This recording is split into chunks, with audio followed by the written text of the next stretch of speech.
Hi, hello and welcome to my channel Charulata Accounts. Class 12க்கான காமர்ஸ்க்கு important questions கொடுத்துட்ருக்கேன். ஏற்கனவே 5 மார்க்ஸும் 2 மார்க்ஸும் கொடுத்தாச்சு. இந்த மாடியூலில் 3 marks important 3 marks to be focused for the public exam. Okay, first வந்து chapter 1, 2 and 3 சேர்ந்தது ஒரு யூனிட்டு. அதில் வந்து கொஷின் நம்பர் 1லேருந்து 10 வரைக்கும் நமக்கு from unit 1. Okay, define the term management. Is management an art or science? Differentiate management from administration. What are the principles of Taylor? What determines the span of management? List out the main function of management. State the importance of staffing. What is meant by innovation? What is meant by coordination? How the employees are informed about important matters in the company. So in the first 10 questions பார்த்தீங்கன்னா chapter 1, 2 ரெண்டு தான், chapter 3 வந்து நமக்கு deleted. So அதாவது this is from unit 1. Okay, and unit 2 பார்த்தீங்கன்னா chapter 4லேருந்து 6 வரைக்கும், that is question number 11லேருந்து 20 வரைக்கும். Right, 11. Give the meaning and definition of financial marketing. Differentiate spot market from future market. Write a note on secondary market. Bring out the scope of financial market in India. What are the various kinds of capital market? Explain. What are the features of treasury bills? Who are the participants of money markets? Explain the types of treasury bills. What are the features of certificate of deposit? What are the types of commercial bills? Okay, so this is from chapter 4, 5 and 6. That is unit 2. Question number 11லேருந்து 20 வரைக்கும். இதில் chapter 5 பார்த்தீங்கன்னா ஒரே ஒரு question தான், 15th question, 3 marks. What are the various kinds of capital market? That is very much important. Okay, next coming to unit 3. Unit 3ல பார்த்தீங்கன்னா chapter 7 and 8. 8 வந்து complete deletion. So chapter 7 stock exchange மட்டும்தான். அதில் வந்து 3 question, 21, 22 and 23. What are the limitations of stock exchange? Explain bull and bear. Explain stag and lame duck.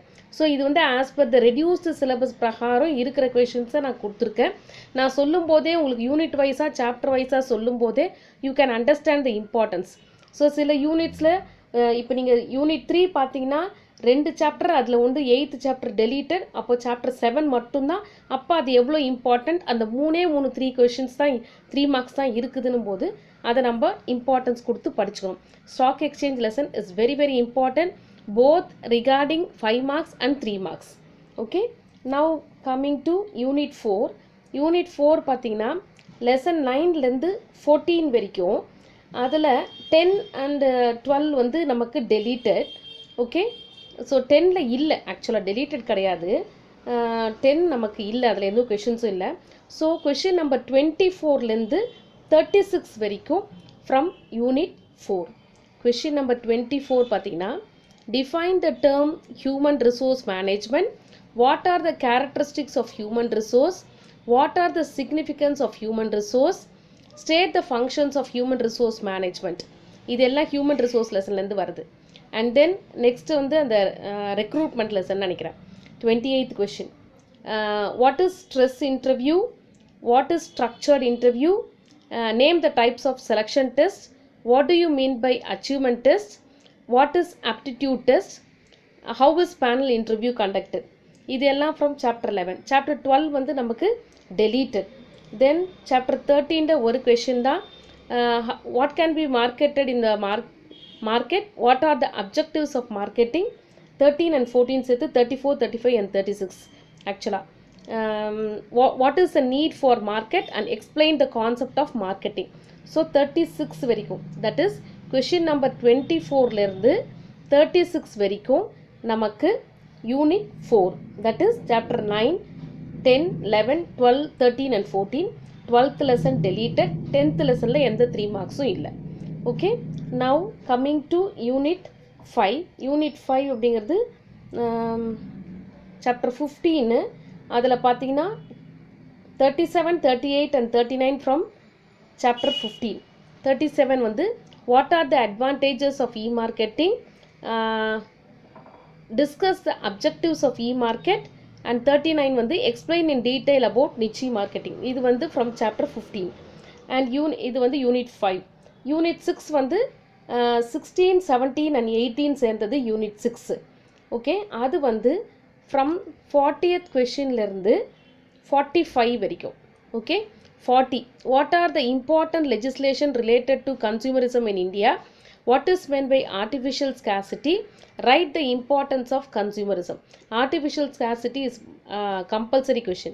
And then 43 and 44 also comes under 45 வரைக்கும் comes under unit 6. Okay, what do you understand by right to be redressal? What do you understand about right to protection of healthy and safety? Is consumer protection necessary? இது வந்து ஆக்சுவலாக what do you understand by right to informed நினைக்கிறேன் இது ஆக்சுவலாக. Okay, so this is about unit 6. and then chapter 90, unit 7ல வந்து chapter 19 and 20. அந்த chapter 19 வந்து நமக்கு deleted, chapter 20 மட்டும்தான் யூனிட் 7 பொறுத்த வரைக்கும். அப்போ அதில் 46, 47, 48 and 49 comes under unit 9. அது நமக்கு important because ஒரு யூனிட்டில் 2 சாப்டர் தான் இருக்குது. அதில் ஒரு சாப்டர் deleted, chapter 20ல 4 கொஷின், அதை கண்டிப்பாக படிச்சுக்கோங்க. 46, what do you mean by liberalization? What is meant by public sector unit? State any 3 impact of globalization and write a short note on a new economic policy.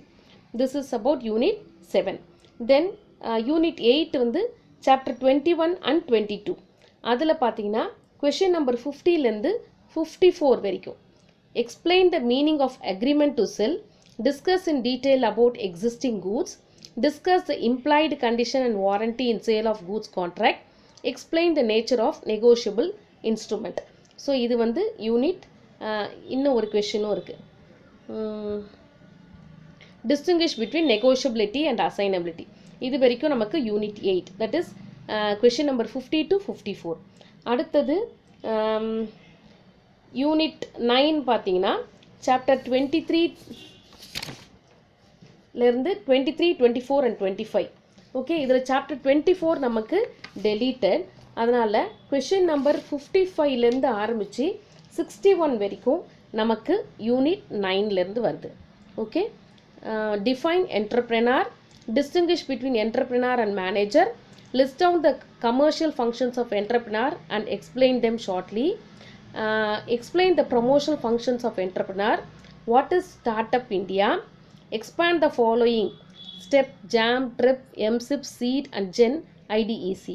And then write the short note on the following. First on the Dairy Entrepreneurship Development Scheme and Project Report. This is about regarding unit 9. And comes the last unit, unit 10.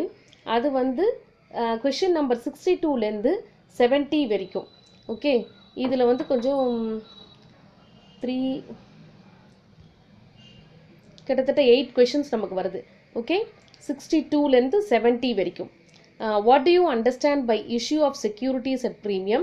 Explain different kinds of preference shares. Differentiate executive and non-executive directors. Who is a shadow director? What is casual vacancy? What is special resolution? What do you mean by statutory meeting? Give any 3 cases in which an ordinary resolution need to be passed. What resolution requires special notice? So இப்போ நம்ம பார்த்தீங்கன்னா உங்களுக்கு வந்து மொத்த questions அப்படின்னு பார்த்தீங்கன்னா from unit 1 to unit 10 all 28 chapters உள்ள கொஷின்ஸுன்னு பார்த்தீங்கன்னா 115 கொஷின்ஸ் நமக்கு 3 marks ஆன் த ஹோல் புக்கில். ஓகே, ஆனால் நம்ம எல்லாம் டெலீட் எல்லாம் பண்ணதுக்கப்புறமா நம்ம ரீட் பண்ண வேண்டியது ஒன்லி 70 கொஷின்ஸ். இப்போ இந்த 70 கொஷின்ஸ்லேயே நீங்கள் இன்னும் கொஞ்சம் ஸ்மார்ட்டாக ஒர்க் பண்ணிங்கன்னா நமக்கு வந்து யூனிட் 3, அப்புறம் யூனிட் 5, யூனிட் 7 இதெல்லாம் கம்பல்சரி படிச்சிங்கன்னா அதெல்லாம் ஒரு சாப்டர் தான் இருக்குது. அதை நம்ம அதுலேருந்து அவங்க கொஷின்ஸ் எடுக்கிறான் அப்படின்னா அதை நம்ம ப்ரையாரிட்டைஸ் பண்ணி படிச்சுக்கோங்க. அதுக்கு இம்பார்ட்டன்ஸ் கொடுங்க. ஓகே, அது மாதிரி தான் கொஞ்சம் ஸ்மார்ட்டாக ஒர்க் பண்ணி யூனிட் வைஸ் பார்த்து படிச்சுக்கோங்க. So these are all after deletion நமக்கு உள்ள கொஷின்ஸ் ஒன்லி 70 கொஷின்ஸ். என்னோட இது என்னென்னா, நீ இங்கே இந்த 3 marks ஃபுல்லாக படிச்சிங்க, 2 marks ஃபுல்லாக படிச்சிங்கன்னா உங்களால் ஈஸியாக 5 marks எழுதலாம். சில லேட் ப்ளூமர்ஸ்லாம் இருந்தீங்கன்னா 5 மார்க்ஸுக்கு நீங்கள் வெறும் ஹெட்டிங்ஸை மட்டும் கூட எழுதலாம்.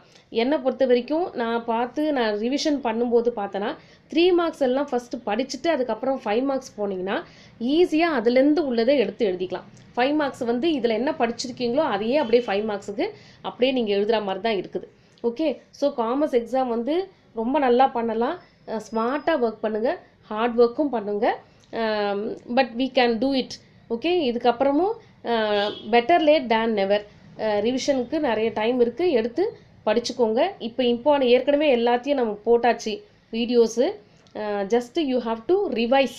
Okay, these are all the important questions regarding 2 marks போட்டாச்சு, இப்போ 3 மார்க்ஸ் போட்டாச்சு, ஏற்கனவே 5 மார்க்ஸ் வீடியோவும் போட்டாச்சு. Wish you all the best children. Do well. Try to face the public exam without any panic. Do not panic, don't get scared, write well. Okay, thank you children.